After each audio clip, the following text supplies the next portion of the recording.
ඉනිත් බ්ලයිටන්ගේ secret 7 වින්ඩ්ස් through පස්වෙනි පරිච්ඡේදය. ළඟදී උදා වෙනවත් එක්කම පීටර් සහ ජැනට්ගේ හිතට ඇති වුණේ කියා නිම කළ නොහැකි උද්දාමයක්. ඔවුන් උදේම පරණ ගබඩාවට ගිහිල්ලා එහි තිබුණු කුෂන් කොට්ට ටික ඔක්කොම එකතු කරගත්තා. ගබඩාවේ තිබුණු කුෂන් කොට්ට විතරක් නෙමෙයි ලී පෙට්ටි ගෝණි හැම එකක්ම උයන් පල්ලා ලස්සනට පිළිවෙලකට ප්‍රවේශමෙන් තියලා තිබුණා. පරණ ගබඩාව අලුත් වැඩේලා කරන්න උයන් පල්ලා ලොකු වෙහෙසක් ගන්නවා. ඒ අතර ගබඩාව දෙසට ඇවිල්ලා බලන්න උන් දෙදෙනා අමතක කළේ නෑ. ඇත්තම දැන් පරණ ගබඩාව වෙතින් දුස්සුනි අපූර්ව පෙනුමක්. ගබඩාව අලුත් වැඩියා කරාට කමක් නෑ. අපි මේ නිවාඩු කාලේ පුරාටම ගල් ගුහාවේ රැස්වීම තියමු. ඒක ගොඩක් අපූර්ව කියලා මට හිතෙනවා. ගබඩාවෙන් අපහු එන ගම ජැනට් කිව්වා. ඊට පස්සේ ඒගොල්ලන් කුෂන් කොට්ට හැම දෙයක්ම උසවාගෙන පරණ ගල්වල තිබෙන පැත්තට ගියා. ස්කැම්පරුත් මස් කට්ටක් උස්සගෙන ඔවුන් පිටිපස්සේ ආවා. ජනටුයි පීටරුයි යන්නේ ගුහාවට කියලා ඉතින් වගේ තේරිච්ච ස්කැම්පර් එයාගේ මස් කට්ටක් අරගෙනම ජනටුයි පීටර් පස්සේ ගියා. අනිත් අය ගල් ගුහාවට එන්න කලින් ජනට්ටයි පීටර්ටයි ගල් ගුහාව ළඟට එන්න පුළුවන් වුණා. ඒ දෙන්න අර ස්වභාවික වැල් තිරේ යහට කළා පරිස්සමට ගල් ගුහාවට ඇතුල් වුණා. ජනට් වැල් තිරේ පහළට දාන්න යද්දිම පීටර් මෙහෙම කිව්වා. ජනට් අනිත් අය එනකම් ওই තිරේ ඔහොම තිබුණාවේ. ඒ අය රහස් වචනේ කිව්වට පස්සේ ඇතුළට ඉඩ දෙන්න දෙමු. හැමදෙනාම ඇතුළට පස්සේ අපි තිරේ වහලා දාමු. මොනවා වුණත් මෙහාට එන්නේ කවුද කියලා අපි විමසිල්ලෙන් ඉන්න ඕනේ. කොහොම වුණත් අපි අලුත් රහස් වචනයක් තියෙන හින්දා සත්‍යමිතුරෝ කවුද කියලා කිසිම අමාරුවක් නැතුව අඳුර ගන්න පුළුවන් නේ. ජනට ආපහු හැරුණා. ඒ ගමම්ම පීටර් කුෂන් කොට්ට ටික ගල් ගුහාවේ වැලි තලාව මත පිළිවෙලට ඇහිරුවා. ඊට පස්සේ උස්සගෙන ආපු බර පෙට්ටි දෙපැත්තෙන් තිබ්බා. පීටර් ඔය දේවල් මට දෙන්න. මම ඒවා ගල් රාක්කුවට පිළිවෙලකට තැම්පත් කරන්නම්. හැබැයි අපේ වැදගත් දේවල් ආරක්ෂිතව තියන්න පුළුවන් බෙනයක් වගේ තැනක් නම් මේ ගුහාවේ නෑ. ඒ වුණාට කමක් නෑ. අපි ලැබිලා තියෙන දේවල් හොඳටම ඇති. දැන් නම් වෙලාව 10ටත් ළඟයි ජනත්. ඔයා බඩු අස්පස් කරන්නකෝ. මං ගුහාවේ දොර ළඟට යන්නම්. ඊට පස්සේ වැල් තිරේ පල්ලෙහාට දාන්න ඕනේ. අපේ අය ආවහම මං තිරය මෙහා පැත්තට ඉඳලා රහස් වචනේ අහන්නම්. රහස් වචනේ හරියට කිව්වාට තිරය ඇතුලෙන් හිමීට එන්න පුළුවන්.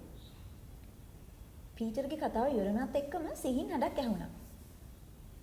පීටර් කිව්වේ රහස් වචනේ කියන්න කියලා. එතකොට කොල්ලින්ගේ කටහඬ ගුහාවට පිටින් ඇහුණා. පාස්කු විතරේ. පීටර් ඉක්මනටම වැල් තිරය පස්සකට කරා. විශාල කාඩ්බෝඩ් පෙට්ටියක් උසාගෙන කොලින් තිරය අස්සෙන් හිමීට රිංගගෙන ආවා. ගුහාවට ඇතුළු වුණු ගමම සිනිඳු වැලි තලයේ මත වාඩි වුණා.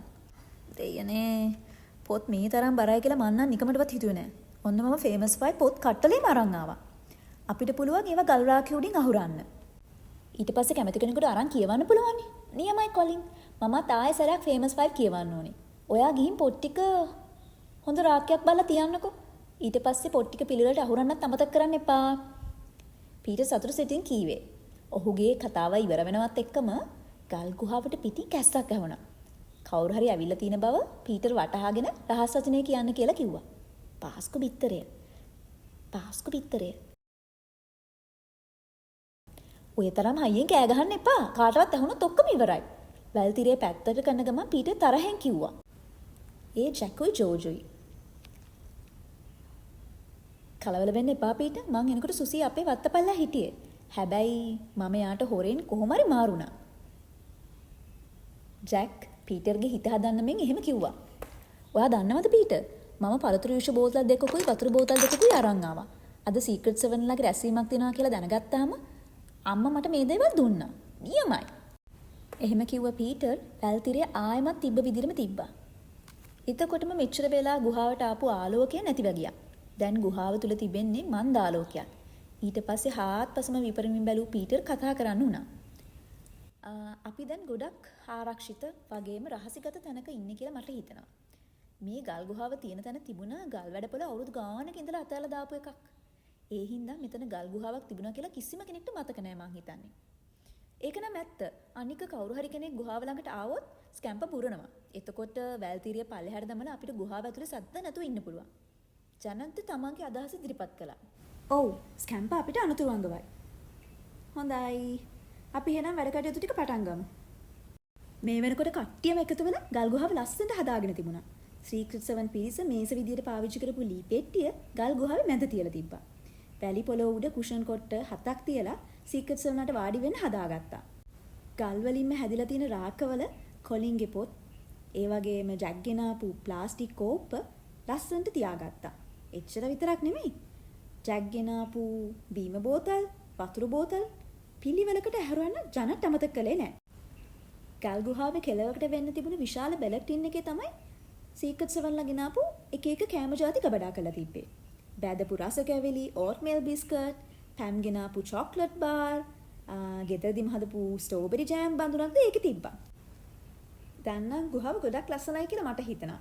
ඇත්තමයි, හරිම ලස්සනයි. ගුහාව පුරාම හොඳ බැල්මක් කළපු පීටර් එහෙම කිව්වා. ජනත්ගේ පීතිමත් කටහඬ ඇහුනේ ඒ වෙලාවේදී. ඒක නම් සහතික ඇත්ත.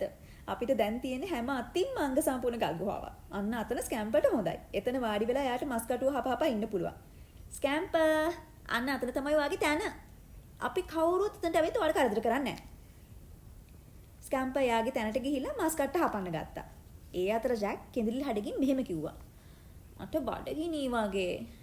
මම අරන් ආපු පළතුරු යුෂ අම්මා ඊයේ හැදුවේ. ඉතින් ඔයාලත් එක්ක ඒවා වේදා ගන්න ලැබුණ එක නම් ගොඩක් හොඳයි කියලා මට හිතෙනවා. මං අරන් ආපු ඉඟුරු බනිසුත් අම්මා ගෙදර හදපුවා. අපි කන්න පටන් ගමුද? කොලින් නොයිසිලිවන්තව එහෙම කිව්වා. සීක්‍රට් සෙවන්ලා තව මොහොතක්වත් ප්‍රමාද වෙන්නේ නැතුව ඊටාම සතුටු සිතින් ඉඟුරු බනිස් කන්න පටන් ගත්තා.